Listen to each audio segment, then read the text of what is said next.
All right, welcome. Thank you for joining us. This is an unusual time, but we appreciate you joining us for this special webinar. We are, as most of you, broadcasting from our homes, so we hope you'll forgive the occasional dog bark or child question, and we will do our best to optimize your viewing experience. As part of that, we've elected not to use video, so please be assured that there are actual humans behind this, but we have optimized your experience by not including actual video. So what we'll talk about today, our CEO, Jeff, will talk about the coronavirus outbreak and the real impact on education worldwide. Then we'll talk about the Duke Kunshan experience and how they managed to shift to online learning in a very rapid pace. Then we'll talk about our response initiative and then provide a little bit of information about our platform and how we serve universities worldwide. So I do want to take a moment to say to individual students who are listening, you can start learning today. So there are free and paid options for you, and you can go to Coursera.org or blog.coursera.org/about and learn about the options that are available to you. Please do that today. And with that, I will hand it over to our CEO, Jeff Bejincalda. Great, thank you, Erin. And thanks everyone for joining us. It looks like people are still sort of getting logged into the meeting here. But I thought I would just start by explaining a little bit about Coursera as we introduce this initiative that we have sponsored for colleges and universities who've been impacted by the virus. Coursera was started in 2012 by two professors, Andrew Ng and Daphne Kohler from Stanford. And the idea was to help take high quality education and make it available on a global basis so that they might be able to help transform the lives of many, many people throughout the world. And this initiative that we're going to be talking about today is really our attempt with our partners to provide the biggest possible impact and make accessible work that has been done by some of the top professors in the world over the last 8 years. If we could, Erin, go back one slide, please. So Coursera is really a learning ecosystem. Originally, Coursera offered courses from our partners directly to individuals and only to individuals. And today we have over 50 million individual learners from all around the world. 80% of learners on Coursera are not from the US. They come to Coursera to learn and prosper, to get access to some of the best education in the world, in the hopes of improving their knowledge and their skills so that they might advance their economic opportunity and their careers. For educators, they come to Coursera to teach the world. Today we have over 170 of the top universities and 40 industry partners who've authored courses more on skills and software technologies. And together they put together a catalog of over 4,000 courses. These courses are arrayed across multiple disciplines, and Shwetab today will go through what that course catalog looks like. 4 years ago, Coursera launched Coursera for Business. We heard many employers say that they don't have the time and the skill and the scope to teach a global base of their employees, given how fast new knowledge and new skills are arising. And so we created a version of Coursera so that our partners' courses could be offered not only directly to individuals, but also to institutions. And today we have over 2,300 companies around the world using our partners' courses to upskill their employees. A year after that, we launched Coursera for Government. This is something that allows governments to upskill their civil service workers and also do workforce development initiatives for their citizens. And then in October of 2019, in India, we launched Coursera for Campus. And this is a version of Coursera that allows any college or university to offer any of these 4,000 courses to their faculty, staff, and students. Coursera for Campus also allows any college or university to author courses on Coursera and to deliver those privately authored courses to their own students for free. And we saw good uptake in Coursera for Campus in the later part of 2019 and entering 2020. And with the rise of the coronavirus and the breakout of the pandemic, we thought it would be really valuable to more broadly open up Coursera for Campus so that impacted universities and colleges could get access to this broad course catalog that's been put together by our partners. So Coursera really is at the center of this ecosystem. It gives us a perspective of what learners around the world are doing. It gives us a perspective of what educators are doing and authoring. It also gives us a perspective of what businesses and governments are doing. And hopefully we can share some of our insights on these topics with you today. Next. So on March 4th, UNESCO put out a statement. They said the global scale and speed of the current educational disruption is unparalleled. And this is the disruption due to the coronavirus. Next. On March 4th, when they made this statement, on the UNESCO website, the Institute for Statistics, they show a map of countries whose schools have been closed due to coronavirus. And on March 4th, at the time that statement was made, there were 364 million learners affected by school closures due to coronavirus. This represented about 21% of total enrolled students in the world, not just higher education, but all students. And this covered 14 countries. Next. 1 week later, on March 11th, there were 394 million learners affected, representing 23% of the total enrolled learners globally. And this covered 26 countries who were closing their schools. Next.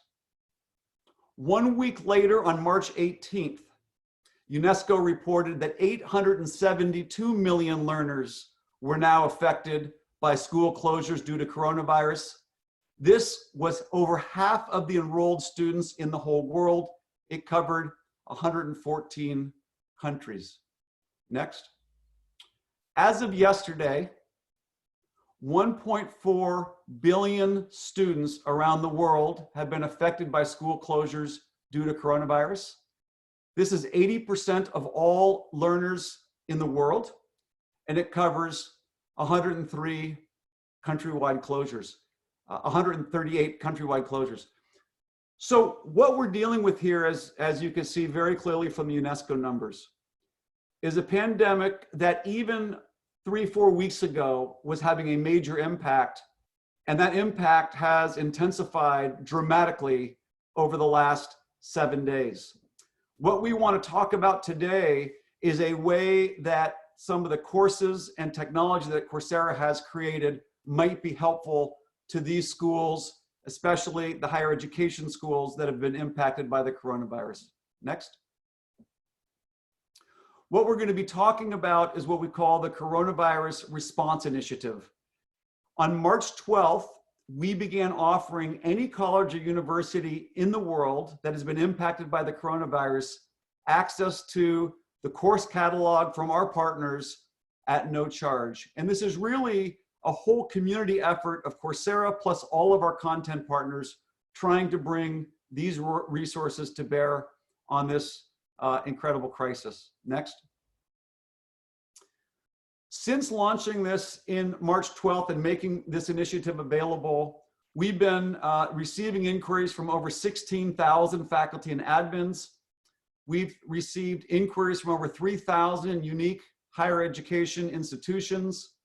We've launched Coursera for Campus with this coronavirus initiative to over 1,200 programs. There are now 14,000 students enrolled, 32,000 course enrollments.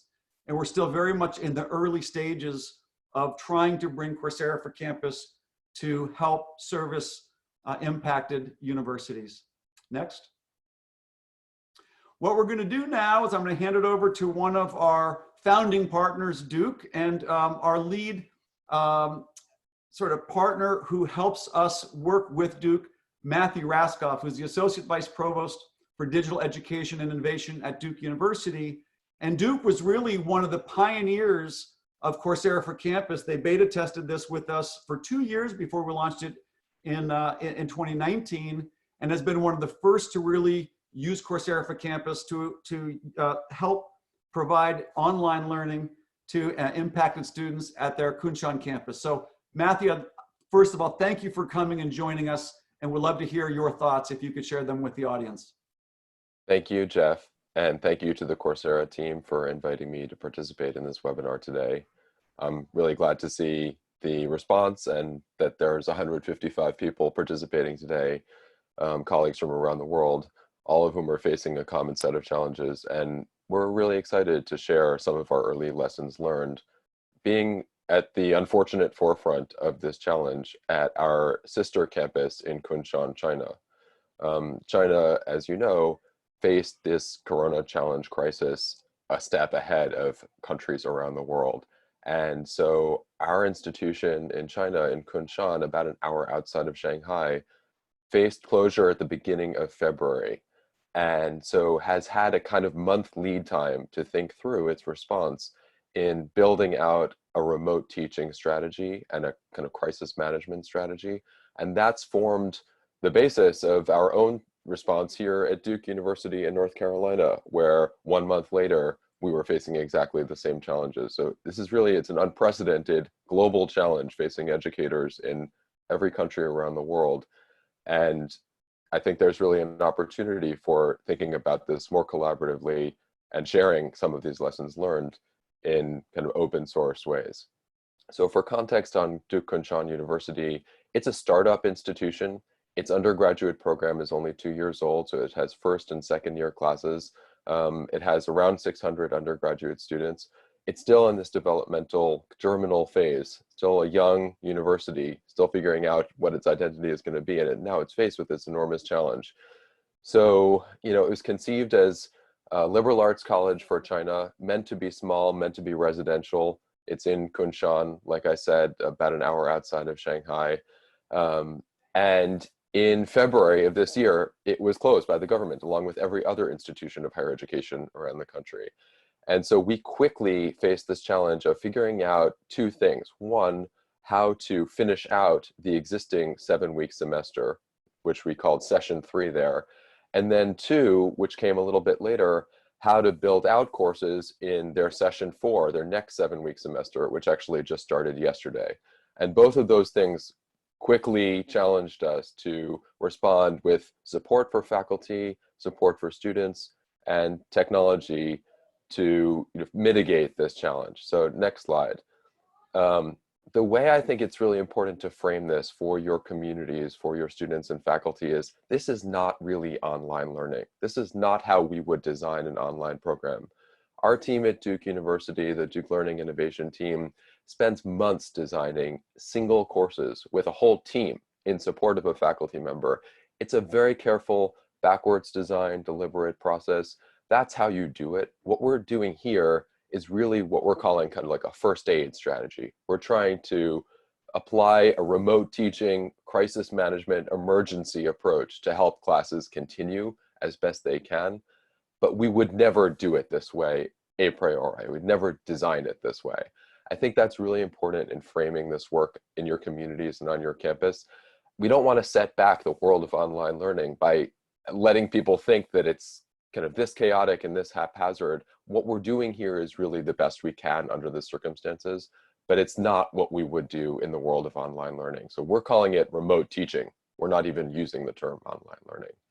Some of these early lessons learned include creating a space by which we mean an online space for the community to come together. And we've done that in a website. We've done that with, at Duke, a daily newsletter that's gone out to all of our faculty. We have a support line by live chat, phone, email, and we're getting hundreds, thousands of tickets from students and from faculty. But that website is really the hub for support. And at Duke, we've built 3 separate sites, one for faculty, one for students, and one for staff, all of whom are facing related but different challenges. We want to give them a place to go to get the necessary information really quickly. Over communicating is, I think, really essential in any crisis, but in particular in this one where people are feeling so isolated. And the connection to the institution for many of our students and faculty is one of the primary connections that they have, and we've taken it away from them so quickly. And I think it's really important just to help people know that we're there, that there are people behind these technologies and that we're supporting them. Be prescriptive is not how we would typically work with faculty. Our usual mode of engaging with faculty is consultative, it's collaborative. In this case, though, what faculty generally need is a little bit more guidance. And to tell them, in this situation, the best thing to do is often a source of relief for our faculty when they're facing so much stress.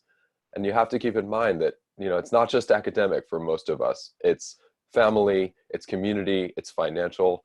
And I think just keeping it simple and not adding complexity to an already complex and challenging situation are really important principles. Triage and feedback loops means basically, in education, we love to provide one-on-one support. We love to enable our faculty to do exactly what they want. But in this case, we sort of have to do the best that we can for the majority of our users and look for those opportunities to get 80% of the value with 20% of the work. So where we might typically embrace those edge cases of an exceptional challenge, a faculty member wants to do something unusual with a technology or a pedagogy, in some cases, with small programs, small classes, we're just saying, let's use the general purpose tool, and we're not going to license some new specialized tool in order to enable this. We're trying to keep it simple and generate the most value for the greatest number right now. Back channels means make sure you've got good communication mechanisms among your team. At Duke, we use Slack and Microsoft Teams just to make sure our response team, our staff and faculty behind the scenes are able to quickly connect with one another. Email is really too brittle and it's not fast enough for the kind of questions that we're facing right now. So we found having this back channel mechanism of communication is really important in order to get answers quickly to the challenges that we're seeing.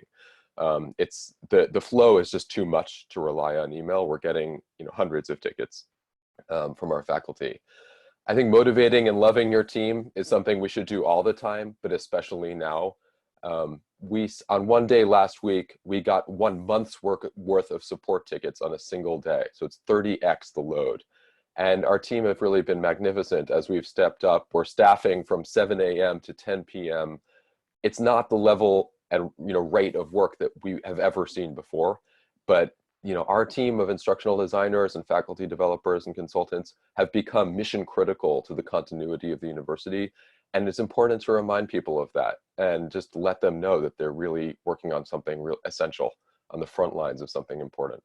And the last thing, to say crisis is not normal sounds kind of obvious, but I think it's worth remembering and framing this and communicating with your community. Like, we're doing some things here that we wouldn't otherwise do. We're relaxing some of our usual policies. We're accelerating processes that would have otherwise been much more deliberative, much more careful, much more consultative. And, quickly getting Coursera for Duke Kunshan in place was one of those. It probably would have been an ongoing conversation that would have taken weeks, if not months, with our faculty to figure out how we were going to implement it. In the situation that we faced, we implemented Coursera for Duke Kunshan in 1 weekend, I think, Jeff. I think it was 5 days from the first time we spoke to the time we signed that deal. And that's been really valuable and really important. And I hope that's something that we are able to keep with us after this crisis is past. And the response from our students, I can say, has been really positive. About half of our students have signed up for Coursera for Duke Kunshan, and we've had about 750 enrollments in courses. So some of those have been students going off on their own and learning to program, when we've had a handful of students just zooming through the Coursera catalog. I think 6 students have completed more than 4 courses on their own. And some of it has been faculty grabbing content and using it to quickly jumpstart the development of a course that they had to get going quickly without the resources that they would typically have. So that's been really effective and valuable in accelerating this process of crisis response. So I hope there's more engagement. Maybe at the end of this, maybe we can take some questions and discussion, but I'll leave it there and I'll pass it back to the Coursera team.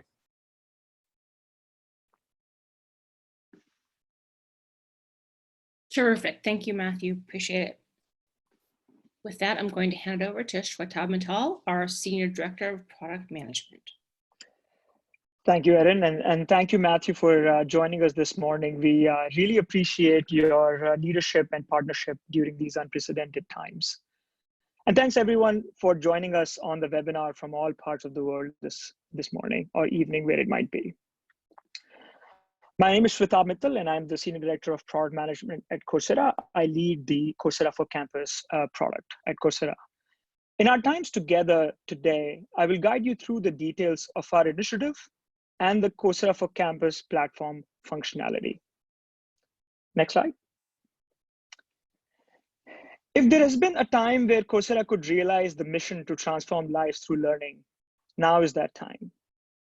We realize that we are uniquely positioned to help universities affected by the coronavirus epidemic. And as part of our coronavirus response initiative, we are providing our Coursera for Campus product and our course catalog to impacted universities around the globe at no charge. Next slide. As part of the Coursera for Campus product, you will get access to courses and specializations from world-leading faculty, experts, and companies across the globe. You will get access to our platform, which is incredibly simple to launch and manage. Using this platform, you will be able to invite your learners and manage the learning of all of your enrolled students. Later in this webinar, I will go into the details of our product functionality. And finally, you get access to our online support resources, such as onboarding guides, help center for administrators and for learners, and webinars to help you effectively engage with students on our platform. Next slide. So let me talk about how the coronavirus response initiative works. You get access to 3,800 courses and 400 specializations on our platform.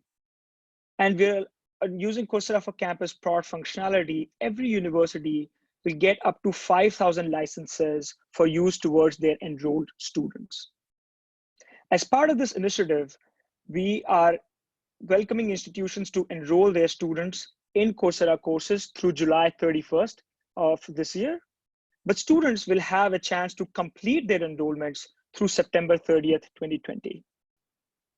Some advanced functionalities such as single sign-on and private authoring will not be included at this time. And just a quick comment around July 31st, that's something that we're considering as the situation evolves. We might reconsider if that timeline needs to be extended. Next slide. In terms of eligibility, any institution around the globe that is a university, a college, or a community college can ask us for us to provide them the Coursera for Campus functionality. And these universities are either impacted or preparing to be impacted by coronavirus. The licenses are available for their currently enrolled students, and they can be requested by the leadership of the university or the faculty, such as administrators, chancellors, deans, department or program chairs, faculty, or provosts. We have a few requirements in terms of signing up for this functionality. So legally, there is a very standard terms and conditions document that we will need for the university leadership to sign. And in terms of prerequisites, you need a Coursera account associated with your university email address that takes only minutes to create. And this offering initiative is available in all countries except Iran, North Korea, and Syria. Next slide. How to participate. For those who on the webinar who are interested, I can see some questions rolling in. Here are a few simple steps to get started. Please visit coursera.org/coronavirus to complete the inquiry form. And as I mentioned earlier, create a Coursera account with your university email that only takes minutes to create. We will soon get you into the flow where you will be forwarded the terms and conditions that you will have to accept. And as soon as the terms and conditions are accepted, we will create the instance for your universities within 48 to 72 hours. And then you will get an invitation email as the administrator to the platform. And at that point, you can start inviting your students to register and get started on our platform to start their learning. Next slide. Now let me talk quickly about the highlights of Coursera for Campus product. And this won't be a comprehensive view of the product, but it'll give you a highlight of all the things that we support on our platform. Our Coursera for Campus platform approaches learning through 3 pillars. First is our catalog of courses and specializations that have been authored by the world's foremost experts and faculty from universities and industries. Second, our learning experience and pedagogy that drives skills development with applied and mastery level learning, making sure that students stay engaged and able to understand and retain a lot of learning that they're doing online. And third, we tie it all together with our Coursera for Campus platform that helps you manage and administer the learning, make sure your learners are engaged, and then helps you support your success in the online learning space. Let me walk through individual pieces. Next slide. We have an incredibly valuable and large catalog of very high quality online courses. These courses span 11 domains, out of which 6 are represented here. Domains such as business, technology, data science, health, social sciences, arts, and humanities. Together across these 11 domains, we have more than 4,000 courses that comprise of 70,000 lessons and more than 240,000 high quality graded assessments. And as I mentioned, these courses come from universities such as Duke, Yale, Illinois, University of London, and our industry partners such as Google and IBM. Next slide. Our learning experience is available seamlessly on any device at any time. Students on campus, of course, have access to dorm rooms, classrooms, and libraries. But now in this unprecedented times when students are on the move or learning from home, they can access our learning platform through their phones, tablets, or whatever device is preferable to them. Not just that, if internet on the go is difficult, students can download course content on their devices and access all the learning offline. Next slide. In addition to courses and specializations, we have recently launched applied projects and guided projects on our platform. And the pedagogy of applied projects is really unique and learner-friendly. All of the tools needed by a learner for a project are made available to them through a virtual machine in a browser, which means that they don't need to download a single piece of software and they can start learning right away. As you can see, that virtual learning environment is made available on the left-hand side of the screen. And on the right-hand side of the screens, learner can follow along a pre-recorded or a live video, watching the instructor do the project while they do it themselves in the virtual environment. This whole experience is very immersive, engaging, and super scalable for learners to learn software tools. Next slide. Now let's talk about the administration platform for Coursera for Campus. Here we are showing the access to Administration Home, which is the central location for all administrative functionality for the administrator who's managing Coursera for Campus for the university, which can also be multiple administrators. This central home provides you the summary of metrics that matter the most for your students' engagement. It helps you understand the program health, gives you a lot of metrics around learner activation, and also provides you a ton of quick action buttons. And most importantly, we provide you the central place to navigate to different tooling from this location. Next slide. And one of this key functionality that you can navigate from Administration Home is user management. Through this central functionality, you get a unified view of all learners. You can invite more learners to your program, to your learning programs, or you can manage access for existing learners. You can see a lot of details around engagement for each individual learners. And on top of that, you can customize the details that you want to see for individual learners, making it a powerful learner management functionality. And finally, you can filter for specific set of learners using either custom or preset filters. And then take bulk action with this segment of learners in one quick sweep. That really simplifies the amount of work that an administrator has to do over a large set of learners. Next slide. One such bulk action is learner communication and messages. The Coursera for Campus product provides the functionality for administrators to create and send messages to a set of learners right within our product. You can choose to use many of the existing preset messages with specific calls to actions, or you can create your own custom messages.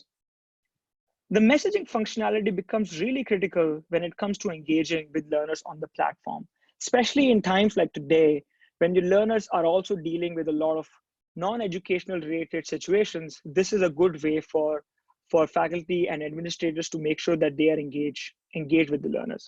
An example of that, you can use it to motivate learners who have not yet enrolled in a single course, or congratulate the learners who have just finished a course and encourage them to take another course. Next slide. I'm going to give a little bit of highlight of the analytics functionality that we provide in Coursera for Campus. This is by no means comprehensive. Coursera prides itself in being a data-first company, and we believe in providing deep data insights in all of our products. Here is an example of one of the many analytics tools that are available in Coursera for Campus: learner feedback. There are many ways to understand learner feedback. One example of that is you can understand learner feedback on individual courses. So as you can see here on the left, which is on a scale of 1 to 5. Or you can understand the feedback from learners on the overall product, which is a net promoter score on a scale of 100. You can also read through verbatim learner feedback. All of this feedback will help you understand the effectiveness of the learning program as you're going through this at a fast pace, and the learner's reception to this program. Another example of our analytics functionality, next slide, is the skills development dashboard. With our advanced analytics, we want to take the guesswork out of understanding the impact of learning on skills development. Our skills development dashboards can tell you exactly the skills your students are learning on Coursera, how fast they're learning those skills, and their skills level. These were a few highlights of our platform. We will be conducting several webinars over the next few weeks to help those who sign up for Coursera for Campus to dig deeper into our platform and onboard and use the platform effectively. So please sign up for those webinars as they come along over the next few weeks. And with that, I'm handing over to Raghav, who will walk through some of the case studies of universities actively using Coursera for Campus for their enrolled students. Next slide. Thank you, Shwetab. Could I just request you to confirm that I'm audible? Yes, you are. Thank you. Hello, everyone. My name is Raghav Gupta. I'm Managing Director for Coursera in India and Asia Pacific, and based in New Delhi. I'm going to share 4 case studies of how various universities around the world have adopted Coursera for Campus.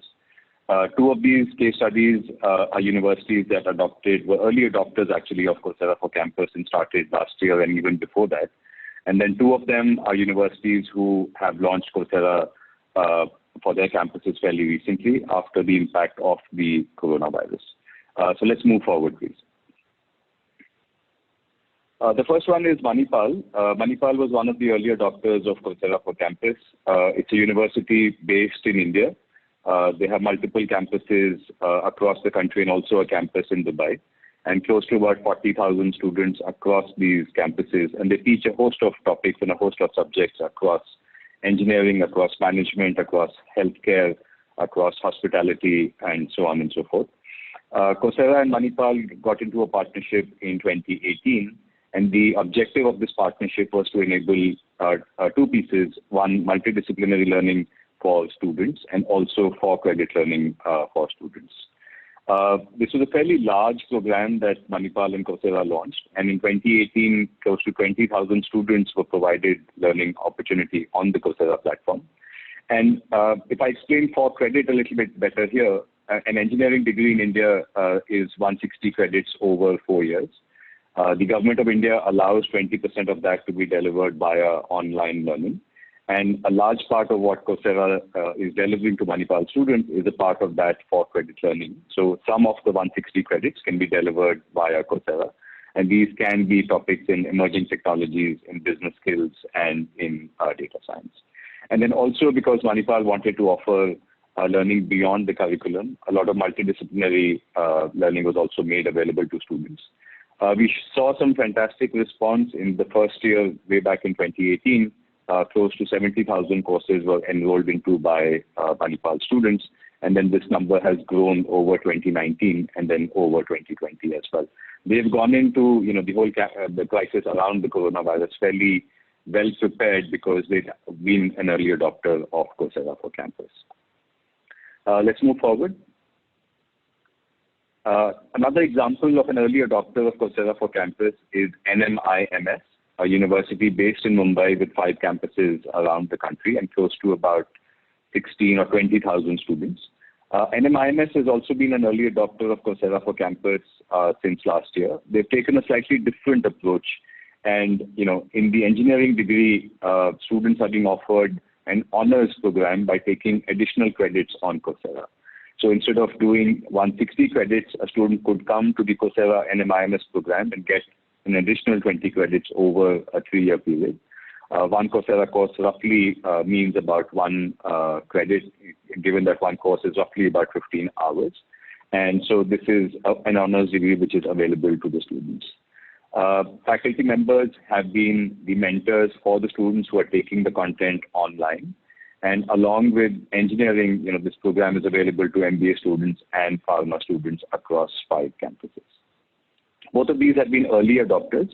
Let me also talk a little bit about examples of some universities that have recently signed up as a part of the coronavirus response initiative. And let's move forward.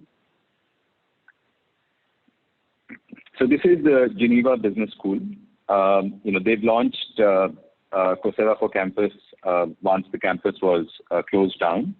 And it's an early program with some initially good, exciting results. The executive dean shared his thoughts with us, and I'll read those out here. He said to us, "We have moved our academic program online in response to the need to close campuses in order to keep our community safe. And having access to Coursera has added significant value to what we are able to offer students while they are away from campus." So here's a program which is able to align with what the university wants to teach on campus, and we're able to kick it off fairly quickly. And then the next example,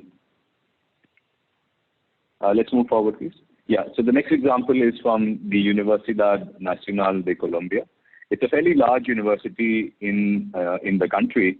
It's a public and a national research university with campuses in 3 cities and over 50,000 students. And they've managed to move their classes online as well as a part of the Coursera for Campus platform. And it's still fairly early days, but the feedback has been quite strong. Students have been quite happy with the quality of the education that has continued while the campus is shut down. And we're already starting to see some students coming back with feedback around how they feel that they are, getting equipped for the future after their education completes. So 4 examples of some universities from, the hundreds that are signing up as a part of our response to the coronavirus initiative. And hopefully these give you some ideas on how universities around the world are adopting Coursera for Campus for different uses and different needs that they might have. Let's move forward. I'm going to now hand over to Heather, who's going to talk about the Coursera community that we are launching. Thank you so much, Raghav. Can you hear me? Yes. Yes, we can, Heather. Awesome. Okay. Thank you for sharing examples of how Coursera is helping schools and students. Next. Student satisfaction in learning is very important to us, and we want to help you support students the best we can. We're providing services and assets to help you drive student engagement as part of this program. We know a strong communication plan to engage students in learning is critical. Many schools have shared that it's challenging to motivate people to learn and to find time and resources to develop the awareness campaigns. To help address this, we've built a toolkit that incorporates the best practices developed through our interactions with universities. It's designed to give you the tools you'll need to roll out Coursera for Campus to your learners and ensure they're making the most of our comprehensive catalog of courses.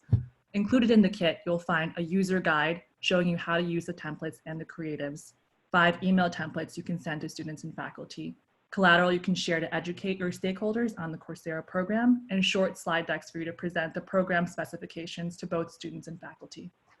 We'll also provide students access to the Learner Help Center, where they can log in to read articles that answer frequently asked questions and find a way to contact our support team. And students have access to the Coursera community, where they can ask questions and help others discuss subject areas and meet learners around the world. Next. And today we're really excited to announce that a community forum for Coursera for Campus is now available. This is a digital space where educators who are moving to online teaching can collaborate and support each other by sharing problems and solutions, resources, and best practices. We hope you'll use this forum to ask questions and offer ideas to help each other. Your expertise and insights can help foster productive dialogue and solutions. A Coursera account and a Coursera community account are required to post, comment, or engage with other users. You can visit the homepage of coursera.community to sign up and find the campus URL under forums or on the slide here. We'll be sharing relevant announcements, blog posts, and events here, and we encourage you to join the forum today to start the conversation. Next.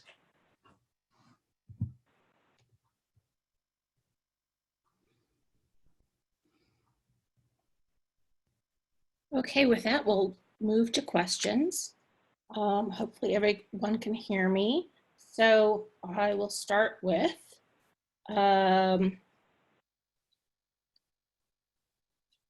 for Matthew, you mentioned this is not our typical online class situation. In our typical online course, we're 100% asynchronous.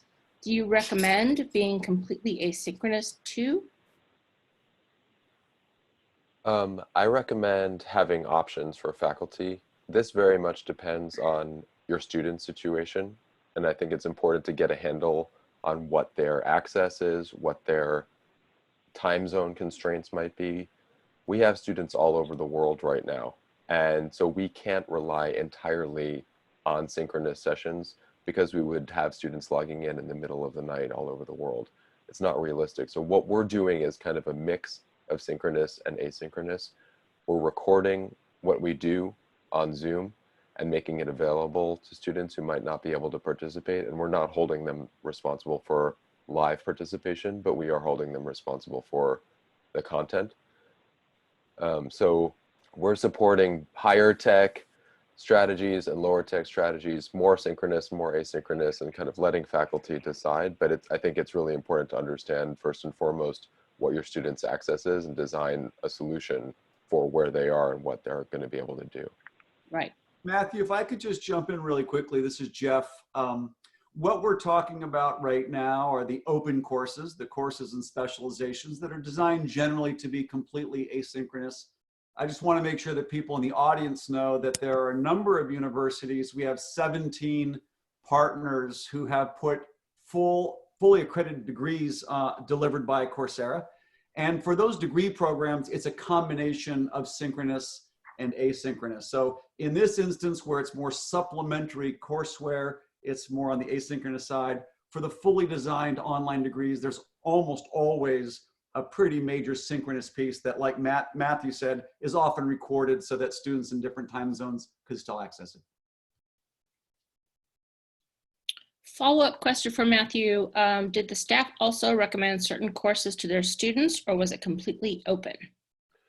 We, at our Kunshan campus, made the whole catalog fully open to all of our students. And what we've seen is that many of them are just jumping in and intrinsically motivated, learning themselves. We've also helped our faculty with some curation and guided them to courseware, to Jeff's point, to modular content that might be helpful for them in kickstarting the development of a course. So for students, we've really said, have at it. And here's this big catalog of 3,800 courses. And what we've seen is that they are really gravitating to valuable hands-on skills and teaching themselves some, really useful programming, data science skills. That's where a lot of that student-driven enrollment has been. But, part of the strength of Coursera for Campus is that it's really the breadth of all the disciplines and fields that are covered, and you can support a faculty member to find modular content in pretty much any field under the sun. So, we had a faculty member doing a course on coronavirus, and we found good global health content for him to help launch that course and get it going quickly. So I think there are two different approaches that you can take. For students, I would be pretty open, and maybe you can, guide them to particular content to suit their interests, but let them search widely. But for faculty, I think a little bit more curation is valuable. Makes sense. So another question for Shwetab or Raghav. Let's see.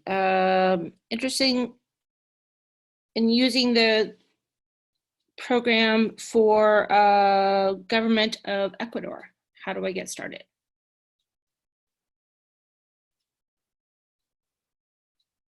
Shweta, do you want to take that?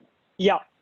So if so for now, we are actually using Coursera for Campus for university colleges and community colleges across the globe. But if there is a need for using this for governments where you want to use it for citizen skills development, then please reach out to us, and then we're happy to engage in that conversation and take it on a case-by-case basis. Yeah, this is Jeff again, just to add into that. We are definitely seeing governments who are looking at this coronavirus initiative from Coursera saying, I would like to help coordinate among multiple universities in my country. So if there are governments that want to facilitate universities and colleges in the country getting access to this, certainly reach out to us.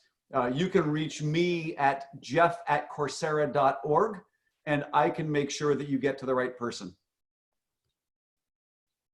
Terrific. Thank you, Jeff. Another question. I'm interested in using Coursera as professional development for college staff who are needing to work from home for 2 to 12 weeks. Would Coursera be a good option for professionals who are not earning degrees, but rather may be interested in taking a one-off class or earning a certificate? Yes, so we know I already. can take that. Go ahead, Raghav. Yeah, so I was going to say that yes, it's a good idea to use Coursera for staff who are currently at home as well. And just as a bit of broader context, Coursera works with about 2,300 businesses around the world as a part of Coursera for Business. And so a lot of employees and professionals at different companies around the world have been using the Coursera platform for professional development of their teams and their employees. And we would imagine that it completely extends to staff from colleges and universities as well. I would add that we see with businesses that some of the popular areas of professional development are in business, technology, data science, and maybe some soft skills as well. And as Shweta shared earlier, there's strong content across these domains that's available on the Coursera platform. So yes, absolutely, this would be a good idea to use Coursera for. Terrific. So question for Shwetab. The sign-up form asks for a number of learners. How do I estimate how many I might need? If you're looking, so there are multiple ways to go about it, but the trends that we've been seeing is universities are looking across the whole university and saying, what is the level of impact that the campus is facing? If the whole campus is going to be impacted and is going to get shut down, then I would recommend thinking about the whole campus. But on the other hand, if you are a faculty and you're thinking about your individual class being impacted, then you might want to think about the impact of your individual class, which could be like 100, 200, 300 people, versus if you're a leadership in a university and thinking about the whole university, then you might want to think about the whole campus, which could be 3, 4, 5,000. So that's how I would advise thinking about the size of the request. And that being said, We are offering up to 5,000 licenses, and so you can ask us to, set up for the maximum number of students, and you can, manage to that number of licenses later on. Shwetab, this is Jeff. Are we, if a university or college decides to start with, say, 100, and then they realize they'd like to make that 1,000, can they adjust after they start? Can they adjust the number of students who can be invited? Yes, they can. And they will, in that case, if they're going drastically larger, then they will have to send us an email about it. But they can absolutely adjust the size of the number of licenses available to them. Got it. Thank you. Another question. Is it possible to show to our faculty and students the program's course catalog before inviting them?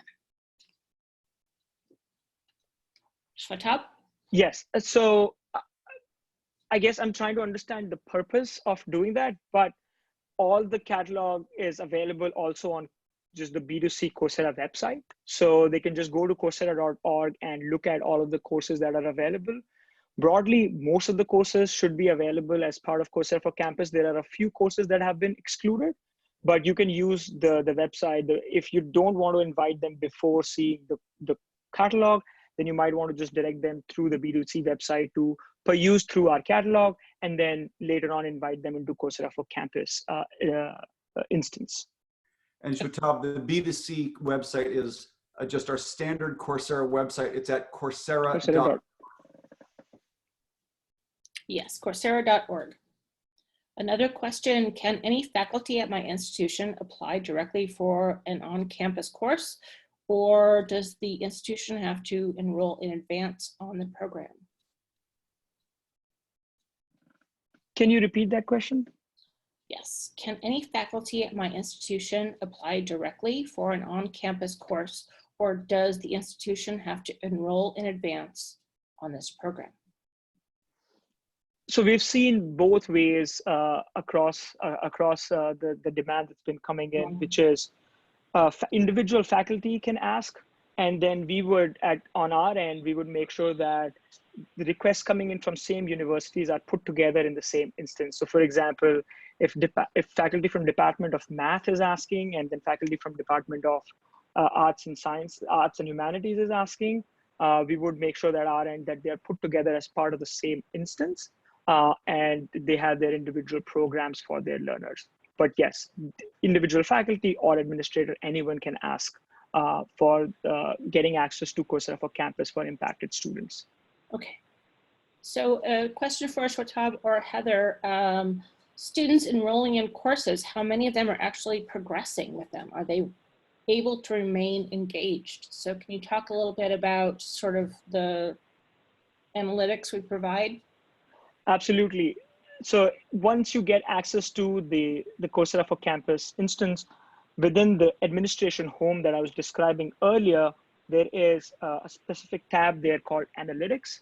And within Analytics, you can see all different sorts of basic, intermediate, and advanced analytics around student engagement. You can see how many students have enrolled and how many students have completed courses. You can see the weekly trends. You can see how many students finished in the last week. And you can also see advanced analytics where you can see the skills being developed by individual learners based on the courses and assessments that students are engaging with. So you can also see the number of hours students are spending learning online on Coursera for Campus. And Shwetab, that's a good way to track the progress, but maybe the question was, are people making progress? To answer that, what we typically find is the rate of progress and completion generally is related to how much motivation the learner has to complete it. If the courses are offered for credit and they're going to get credit towards a degree, we see very, very high progress and completion rates. If the courses count towards a degree online or on campus, if the courses are supplemental material that the instructor has said, I want you to read this because we're going to discuss it in class, we see very high completion rates. If, as Matthew said, it's sort of open up the catalog and students can take whatever they want, although that offers a lot of choice and it's a good idea, we do often see more trial and experimentation, which often leads to lower completion rates, but partly that's because the students are simply exploring the material and never intended to finish it in the first place. So it really depends on the motivation that the learner has in actually getting the completed courses.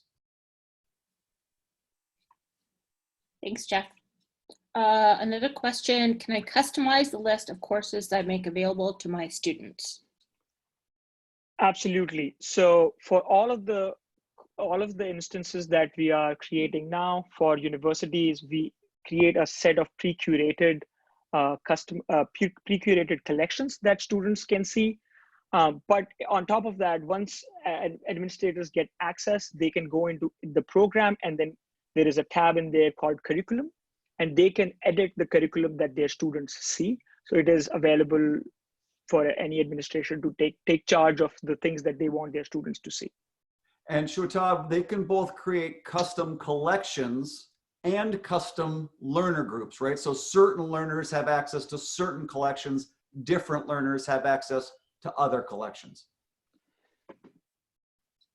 Yes, yes, they can, but today we have put all of the learners in the same program. So for the sake of simplicity, as part of the initial launch, we have put all learners in the same program. So learners will all see the same collections.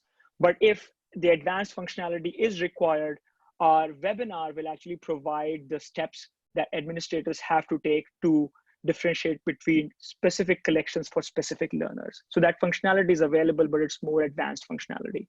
Thank you. Another question, what kind of tools will be available for interacting with students? Currently, we use a mix of tools such as Moodle, WebEx, Adobe Connect, Discord, Slack, etc. So as part of the platform, we provide, at this point, we only provide one functionality, which is the messaging and communication functionality, where administrators and faculty can send emails to specific set of learners. But the advanced functionalities like Slack and Zoom integrations are not included with this Coursera for Campus response instances. Got it. Yeah. Okay, well, we're reaching the end of the hour, and I want to thank our speakers very much for their time, and I want to thank our attendees for their time and attention. These are unheard of times, and we understand that everybody is searching for some guidance, and we hope this was useful for you. So thank you very much.